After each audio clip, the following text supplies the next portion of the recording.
विधानसभा निवडणुकांच्या तोंडावरती राजकारणाच्या आखाड्यात श्रेयावरून आता खरं तर लढाई सुरू झाली आहे। नागपूरमध्ये मेट्रोवरून काँग्रेस आणि भाजपमध्ये चांगलीच जुंपली आहे। पण श्रेयाच्या या लढाईतनं का होईना नागपूरचा विकास व्हावा अशीच सर्वसामान्य मतदारांची इच्छा आहे।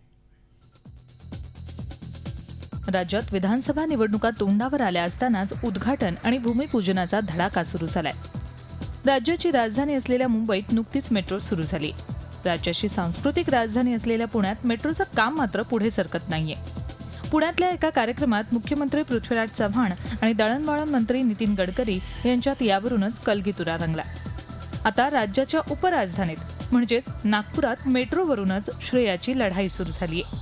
मेट्रोच्या भूमिपूजनासाठी पंतप्रधान मोदी नागपुरात येत आहेत। एवढी वर्ष सत्तेत असलेल्या आघाडी सरकारनं नागपूर मेट्रोसाठी काहीच केलं नाही, पण केंद्रात एनडीएचं सरकार येताच गडकरींच्या पुढाकाराने हे काम मार्गी लागतंय असा दावा भाजपनं केलाय। केंद्रामध्ये भारतीय जनता पक्षाची सरकार झाली आली आणि नितीनजी गडकरी हे केंद्रामध्ये मंत्री झाल्यानंतर संपूर्ण देशामध्ये महाराष्ट्रामध्ये विकासाचा सपाटा त्यांनी लावलेला आहे। नागपूर शहरातले नॅशनल हायवेचे रस्ते असतील, रिंग रोड असतील, अशा प्रकारचे नागपूर शहरामध्ये 2300 कोटी रुपयाच्या कामाचा प्रस्ताव लगभग केंद्र सरकारच्या माध्यमातून त्यांना मान्यता मिळाली आहे। अर्थात काँग्रेसही हार मानायला तयार नाही। या प्रकल्पासाठी आघाडी सरकारनं प्रयत्न केले, पण लोकसभा निवडणुकीच्या आचारसंहितेमुळे भूमिपूजन रखडलं असं म्हणत काँग्रेसनं पलटवार केलाय। आता उद्घाटन केले आहे जे कटाराची ट्रेन वैष्णोदेवीसाठी नागपूरच्या मेट्रो बीजेपी क्रेडिट घेत आहे, पण मी तुम्हाला सांगतो हे सगळं काम काँग्रेसचं एक विजन होता, काँग्रेसची सरकारचं काम होतं आणि काँग्रेसला हे क्रेडिट जाणार आहे। विधानसभा निवडणुकांसाठीची आचारसंहिता लागू व्हायला काहीच दिवस बाकी आहेत। अशावेळी राजकीय पक्षांमध्ये श्रेयासाठी आरोप प्रत्यारोप अधिकच जोरदारपणे होत आहेत। अर्थात मतदार यंत्रातून मतदार या प्रकल्पांचं श्रेय कुणाला देतो ही निवडणूक निकालातच स्पष्ट होणार आहे। नागपूरहून अखिलेश फळवेसह bureau report, Zee media, Mumbai. आणि मेट्रोच्या याच श्रेयावरून काँग्रेस आणि भाजप यांच्यात चकमक सुरू झालेली आहे। नागपुरातली मेट्रो येऊ घालते, पण पुण्यातली का नाही यावरून काँग्रेस आणि भाजप यांच्यात जुंपली। आणि याच विषयावर सविस्तर चर्चा करण्यासाठी आपल्या सोबत भाजपचे गटनेते गणेश बिडकर आता या क्षणाला आहेत, तर काँग्रेसचे गटनेते अरविंद शिंदे हे सुद्धा काही क्षणात आपल्या सोबत जोडले जाणार आहेत। गणेश बिडकर यांच्याकडे आपण सुरुवातीला जाऊयात। नागपुरात मेट्रो येऊ घातली आहेत, नितीन गडकरींचा हा एक मास्टर स्ट्रोक म्हणायचा का? नाही, या संदर्भात माननीय नितीनजींची एकूण जी विकासाची दृष्टी आहे ती तर संपूर्ण महाराष्ट्राने आपल्या रस्त्याच्या संदर्भात जो मुंबई पुणे रस्ता केला त्याची गती पाहता ते काय करू शकतात हे सर्व महाराष्ट्रानेच पाहिलं आहे आणि त्याच गतीनं ही नागपूरची मेट्रोसुद्धा माननीय नितीनजींनी या ठिकाणी आणली आहे। परंतु त्या संदर्भात मोदी सरकारचा अजेंडा फक्त नागपूर असाच नाही आहे, तर पूर्ण भारतभर ज्या ज्या ठिकाणी असे मेट्रोचे प्रस्ताव आलेत त्या प्रस्तावांच्या बाबतीत एक अनुकूल भूमिका ही नरेंद्र मोदी सरकारची आहे आणि त्याच योजनेतून ज्या ज्या महानगरपालिकांनी त्याची पूर्तता केलेली आहे, त्या गतीने केलेली आहे, त्या सर्व महापालिकांच्या बाबतीत असा निर्णय होण्याची शक्यता आहे। त्याचपैकी एक महानगरपालिका नागपूर आहे आणि त्यामुळेच नागपूरचं भूमिपूजन उद्या होणार आहे। पुण्याने या सगळ्या गोष्टींची पूर्तता केली नाहीये असं थोडक्यात तुम्ही म्हणताय? नाही, पुण्याच्या संदर्भात तर अनेक गोष्टी अजूनही शिल्लक आहेत। माझ्याजवळ या ठिकाणी काही कागदपत्र आहेत जी केंद्र सरकारने राज्य सरकारला पाठवली होती। त्याची तारीख या ठिकाणी आहे 11 फेब्रुवारी। 11 फेब्रुवारीला हा जो पूर्ण प्रस्ताव आहे तो Rameshchandra Meena under secretary of government of India यांनी महाराष्ट्र सरकारला पाठवला होता आणि जो काही कंप्लायन्स करण्याचा होता तो 30 दिवसात पूर्ण करण्यासाठी या ठिकाणी सांगितलं होतं केंद्र सरकारने। परंतु अशा संदर्भातला कुठलाही कंप्लायन्स गेली 2-3 महिन्यात झाला नव्हता। काल मला सांगितलं जात आहे की 2 ऑगस्ट रोजी अशा कुठल्या तरी प्रकारचं एक पत्र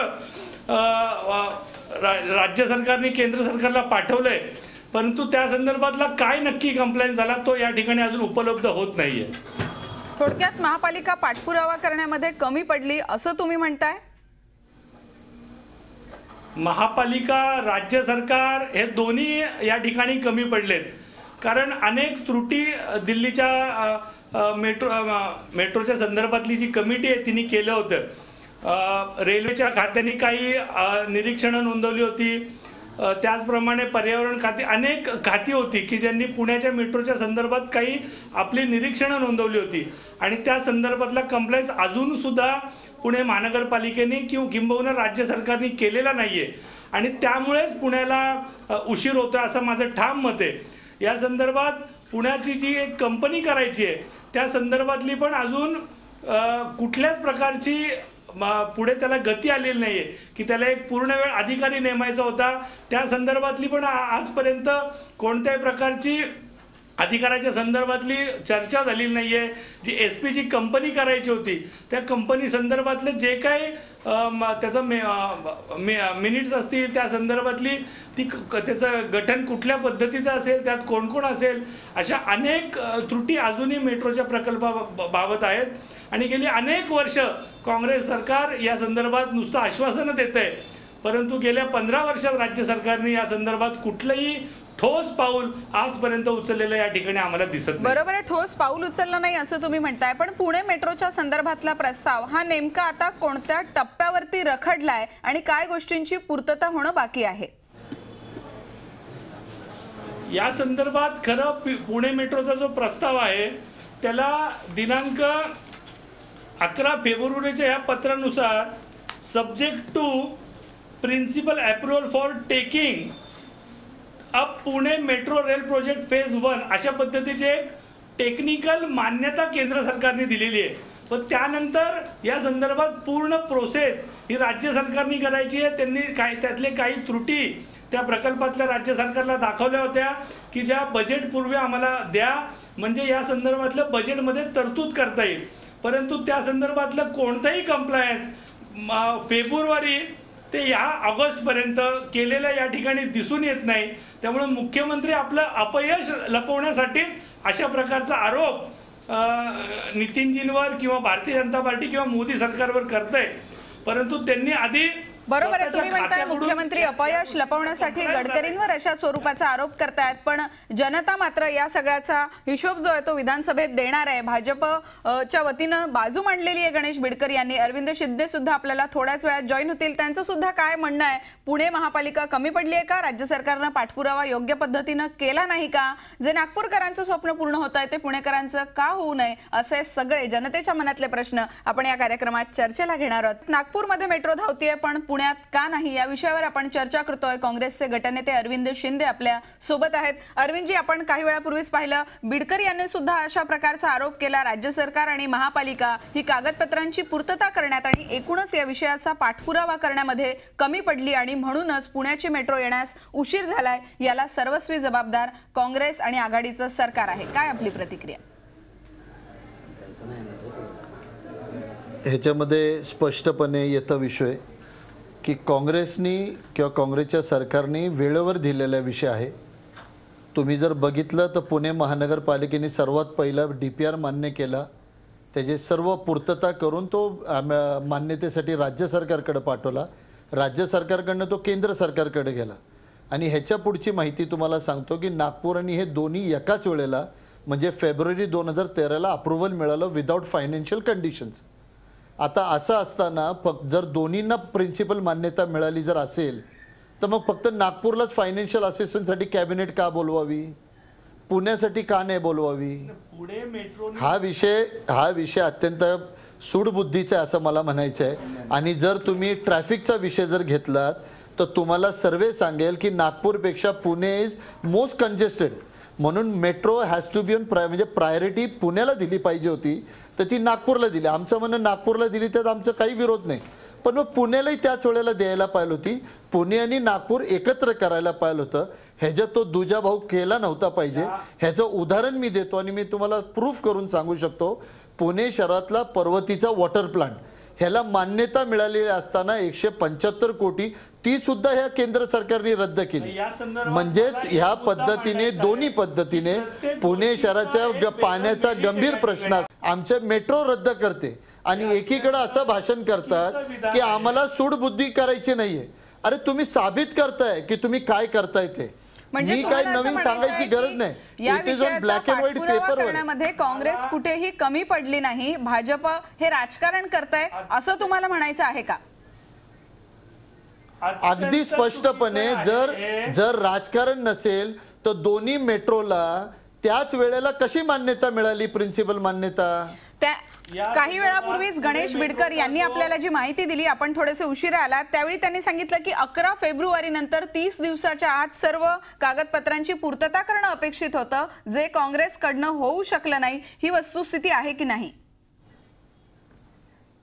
बिडकरांनी ह्याचा नीट अभ्यास करावा. मी परत एकदा सांगतो की केंद्र सरकारने दोन्ही मेट्रोला एकाच वेळेला प्रिन्सिपल मान्यता दिली आणि त्याच्यामध्ये असं सांगितलं की विदाउट फायनान्शियल असिस्टन्स. असं असताना मला तुम्ही सांगा, आज जर नागपूर मेट्रोचं उद्घाटन आपण करताय, त्याचे इंजिनिअरिंग प्लॅन तयार आहेत का हो? त्याचं रूट तयार आहे का? फक्त DPR वर काम करणार मेट्रोचं? त्याला पुढचे टेक्निकल नो हाव, बाकी इंजिनिअरिंग ग्राउंडचे सर्वे काहीच नाही. म्हणजे घाईघाईने फक्त पुण्याला पाठीमागं सारणं आणि नागपूरचं मान्य करणं ठीक हा आहे, तुमचा एकमेव मुद्दा उद्दिष्ट अरविंद शिंदे त्याच्यामध्ये पोहोचलेला होता. आहे. आपण गणेश बिडकर यांच्याकडनं यावर प्रतिक्रिया जाणून घेऊया. दुजाभावाचा आरोप करण्यात आला बिडकर आपल्यावरती. या ठिकाणी मला एक स्पष्ट दिसतंय की यांचं दुःख, परंतु हे दुःख नागपूरला मेट्रो मिळाल्याचं आहे का पुण्याला मेट्रो न मिळाल्याचं आहे? मी तेच सांगितलं की नागपूरला मेट्रो मिळावी, पण पुण्याला पण का नाही मिळावी हाच आमचा प्रश्न आहे.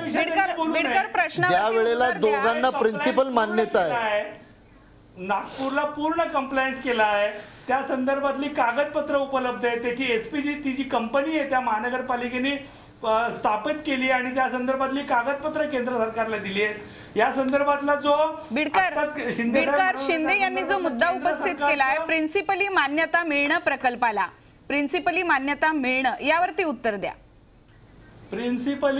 प्रिन्सिपली मान्यता ही 11 फेब्रुवारीला पुण्याला मिळाली आहे, परंतु त्यानंतरचा जो कंप्लायन्स आहे तो अजूनपर्यंत केलेला नाहीये.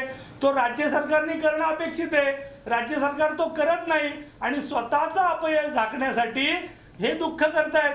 हे दुःख जर का पुण्याला मिळालं नाही म्हणून असेल, तुमच्या दोघांचेही मुद्दे समजलेले आहेत. आरोप प्रत्यारोपाचं राजकारण कसंही असलं तरी सर्वसामान्य जनतेला मात्र विकास हवा आहे. ही चर्चा आपण अशीच सुरू ठेवणार आहोत. आपण पाहतोय नागपूरमध्ये मेट्रो धावतीये पण पुण्यात नाही आणि यामुळे पुणेकर नाराज आहेत. तर कुठेतरी नितीन गडकरी यांनी नागपुरात मेट्रो आणून दाखवली, पण काँग्रेसच्या सरकारनं पाठपुरावा केला नाही म्हणून पुणेकरांना मेट्रो मिळत नाहीये. अशा प्रकारचा राजकीय आरोप प्रत्यारोपाचं राजकारण हे गेल्या काही दिवसांपासून सुरू झालेलं आपल्याला पाहायला मिळत आहे. मात्र ज्या ठिकाणी भाजपची सत्ता आहे त्या ठिकाणी विकासाची गंगा वाहताना दिसतेय, पण आघाडीच्या हाती जिथं सूत्र आहेत त्या ठिकाणी मात्र प्रकल्प रखडतायत, अशा स्वरूपाचा काँग्रेसनं आरोप केलेला आहे.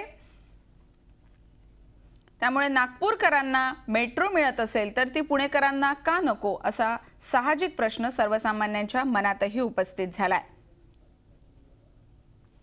नितीन गडकरींच्या प्रयत्नांना यश आलं. एक प्रकारे मास्टर स्ट्रोक नितीन गडकरींनी मेट्रोचं भूमिपूजन करून दिलेलं आहे. अरविंद शिंदेकडे आपण जाऊयात. अरविंदजी, अगदी थोडक्यात कुठेतरी प्रादेशिक असमतोल या निमित्तानं पाहायला मिळतोय. ज्या ठिकाणी ज्या महापालिकांमध्ये आघाडीचं सरकार आहे तिथे काहीसा दुजाभाव होतोय असा आपण आरोप करताय. अगदी स्पष्टपणे मी आरोपच करत नाही तर मी सिद्ध करून आपल्याला सांगतोय की अशीच पद्धत पर्वती वॉटर प्लांट्स मध्ये 1 महिन्यापूर्वी झाली. पुणे शहराला पर्वती वॉटर प्लांट्स हा सँक्शन झालेला प्रकल्प ह्या केंद्र सरकारने डिझॉल्व्ह करून टाकला, रद्द केलं. आमचं निधी कट केली का तर फक्त JNNRM कडनं आम्हाला पर्वती वॉटर प्लांट, म्हणजे पुणे शहराला काही लोकांनी मतं दिली नाही का यांना? पुणे शहराला वॉटर प्लांट्स पाण्याची एवढी कमतरता असताना 1 दिवसाआड पाणी पुण्याला मिळतंय. अशा याच्यामध्ये पर्वती वॉटर प्लांटचा थोडक्यात आपली बाजू मांडा बिडकर. मी या ठिकाणी तुम्हाला सांगतो, 2004ला प्रथम यांनी आश्वासन दिलं होतं पुणे मेट्रोचं. आज 10 वर्ष झाली आणि 10 वर्षानंतर हे 20 दिवसासाठी हा आरोप करतायत. हा अत्यंत चुकीचा आहे. यांचं अपयश लपवतायत. ठीक आहे, यांचं दुःख ठीक आहे. तुम्ही नागपूरला मिळवलं दोघंही जातं, एकमेकांवरती पुण्याला नाही. आरोप करताय. कारण अरविंद शिंदे आणि गणेश बिडकर पुण्याला- दोघंही गटनेते या चर्चेमध्ये सहभागी झाले. आपली वेळ संपलेली आहे. आरोप प्रत्यारोपाचं राजकारण मात्र पुढच्या काळात हे अधिकच तापलेलं दिसेल. याचं कारणही साहजिकच आहे. राज्यामध्ये विधानसभेच्या निवडणुका येऊ घातल्यात. आचारसंहिता आता लवकरच घोषित होणार आहे आणि त्यामुळे कुठेतरी श्रेयाची लढाई सुरू झाली आहे. आरोप प्रत्यारोपाचं राजकारण होत आहे. पण या सगळ्याच्या पलीकडे सर्वसामान्य जनतेला मात्र विकास हवाय आणि म्हणूनच राजकारण्यांनी हे सर्व मुद्दे बाजूला ठेवून जनतेला हवा असलेला विकास प्रत्यक्षात साकारावा एवढीच अपेक्षा व्यक्त होतीये.